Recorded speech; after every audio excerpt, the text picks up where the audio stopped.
देश के कुछ स्थानों से अचानक बच्चों के गायब होने और चोरी होने की जानकारी सामने आ रही है। ये जानकारी हमारे बालाघाट जिले तक भी पहुंची तो लोगों ने संदिग्ध लोगों पर संदेह जताना शुरू कर दिया और इस बात की अफवाह फैलाना शुरू कर दी कि बालाघाट जिले के भीतर भी बच्चा चोरी हो सकता है। इस विषय पर पुलिस अधीक्षक बालाघाट ने दो टूक शब्दों में कह दिया कि ऐसा बिल्कुल ना करें। सुन लीजिए पूरी जानकारी।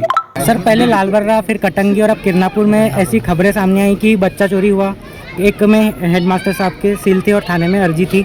एक लेटर भी वायरल हो रहा है और सोशल मीडिया के कई ऐसे अकाउंट्स हैं जो इन्फ्लुएंसर कहते हैं खुद को, और वो भ्रामक जानकारियाँ फैलाते हैं, 4 महिलाओं की तस्वीरों को साझा करते हैं और लोगों में भय व्याप्त करते हैं। तो इसमें सर क्या कार्रवाई हो रही है और जो अफवाह फैला रहे हैं उन पर क्या कार्रवाई की जाएगी? देखिए, 3-4 मामले आपने बताए, मैं पहले एक एक मामलावार उसमें ले लेता हूँ। पहली बात तो मैं सबको बताना चाहता हूँ, ये जो एक अफवाहें चल रही हैं कि बच्चा चोरी करने के लिए गैंग घूम रही है, महिलाएं घूम रही हैं या पुरुष घूम रहे हैं या वैन्स घूम रही हैं, ये पूर्ण रूप तक अभी तक कोई भी इस प्रकार के साक्ष्य नहीं मिले हैं। जिस प्रकार आपने पहली घटना बताई जो कि लालबर्रा थाने क्षेत्र की थी, जहाँ एक बिटिया ने बताया कि मुझे बाइक पे बैठा लिया गया, उस बाइक में बोरी टंगी थी, उस बोरी में कई सारे बच्चे थे जिनको भर के लेके जा रहे थे। फिर मैं बाइक से उतर गई और बाइक से उतर के मैं फिर अपने स्कूल पहुंची। उसके क्योंकि किसी बच्ची ने बताई थी तो हमारे लिए बहुत संवेदनशील थी कि अगर इस प्रकार में इसमें ज़रा सा भी कोई भी सच्चाई है या बच्ची के मन में डर है तो उसकी पूरी तह तक जाया जाए। हमने उस घटनास्थल जो उसने बताया था उसके आगे पीछे के जितने भी CCTV फुटेजेस कैमरा थे, वहाँ से जितनी भी बाइक्स निकल रही थी, जितने भी 4 व्हीलर्स निकल रहे थे, हमने उनकी मैन टू मैन मार्किंग करके तस्दीक करी कि भाई कौन व्यक्ति था, वो उस समय पे वहाँ से क्यों गुजर रहा था। पर अनफॉर्चुनेटली हमें इस प्रकार का कोई भी साक्ष्य नहीं मिला कि कोई ऐसा व्यक्ति जो बोरियों में या जिस प्रकार की बात आई थी। फिर हमने जाके जब उनकी शिक्षिका से भी बात की तो शिक्षिका ने बताया कि मैंने वही वर्जन बताया जो मुझे बच्चों ने बताया, मैंने इसको तस्दीक करने का प्रयास नहीं किया। तो मुझे लगता है कि अभी तक की हमारे साक्ष्यों के विश्लेषण में इस प्रकार का कोई भी साक्ष्य नहीं मिला है। दूसरी घटना जो आपने बताई मौदा गाँव की थी, किरनापुर थाना क्षेत्र के अंतर्गत आता है, जिसमें एक सोशल मीडिया पे भ्रामक जानकारी फैलाई गई कि आंगनवाड़ी क्षेत्र में आंगनवाड़ी क्रमांक 2 जो पड़ता है उसमें एक व्यक्ति आया।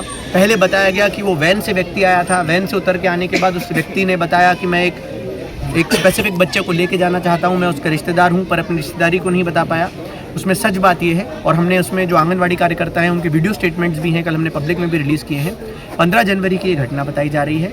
जो बच्चा वहाँ आंगनवाड़ी में पढ़ता था उसके जो बड़े पापा होते हैं या ताऊ जी जिसे हम कहते हैं, वो नाना नानी के घर पे रह के बच्चा पढ़ता था।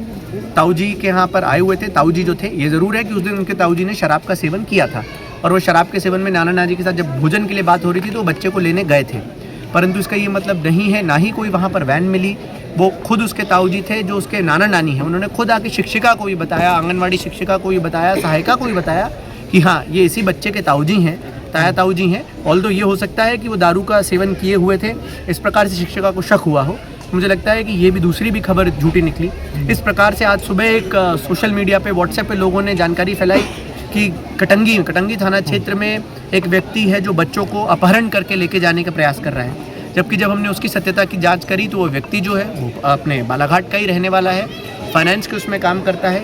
एक 8वीं क्लास का बच्चा अपने स्कूल जा रहा था, उस व्यक्ति ने उससे पूछा कि बेटा कहाँ जा रहे हो, तो उसने बोला स्कूल जा रहा हूँ। तो उसने बोला आओ मैं आपको स्कूल तक छोड़ देता हूँ। सिर्फ हेल्प करने की नीयत से छोड़ा था। हमने उसका पूरा क्रिमिनल बैकग्राउंड चेक कर लिया, कोई उसके क्रिमिनल रिकॉर्ड नहीं है, ना ही वो इस प्रकार के परिवारों से आता है कि किसी इस प्रकार के अवैध गतिविधियों में रह सकता है। सिर्फ अच्छे उसने देखा कि एक 8वीं क्लास का बच्चा, और उसके मन में भी ये था कि भाई इस प्रकार की घटनाएं अगर सोशल मीडिया पर चल रही हैं, अरे बच्चा स्कूल अकेले जा रहा है तो मैं उसको सुरक्षित छोड़ दूँ।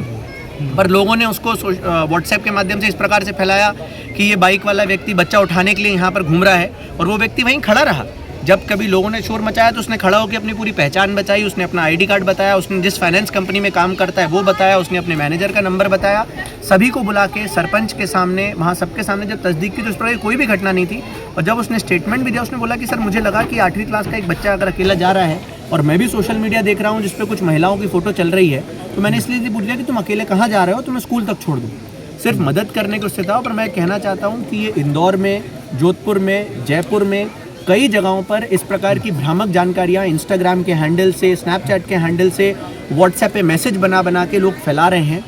अभी तक ही राजस्थान में भी, इवन जयपुर और उन क्षेत्रों में भी कई जगह पे ऐसी चीज़ें सामने आई हैं जहाँ पर इस प्रकार की भ्रामक जानकारियाँ फैला रहे हैं। अभी हम लोग इसमें प्रयास कर रहे हैं कि सबसे पहले तो जो उसमें पहले 188 होता था उसके तहत प्रतिबंधात्मक इसमें एक आदेश जारी करवाएंगे और उसके बाद मैं सभी से अपील करना चाहता हूँ कि यदि आपके पास कोई तथ्य नहीं है तो प्लीज़ इस प्रकार की भ्रामक जानकारी नहीं फैलाएं। यदि कोई भ्रामक जानकारी फैलाता है और हमें लगता है कि इंटेंशनली सिर्फ आपने लॉ एंड ऑर्डर बिगाड़ने के लिए या लोगों के मन में भय व्याप्त करने के लिए इस प्रकार की जानकारी फैलाई है, तो जो हमारा प्रतिबंधात्मक आदेश अभी निकल रहा है उसके उल्लंघन में आप पे अपराध भी दर्ज किया जाएगा।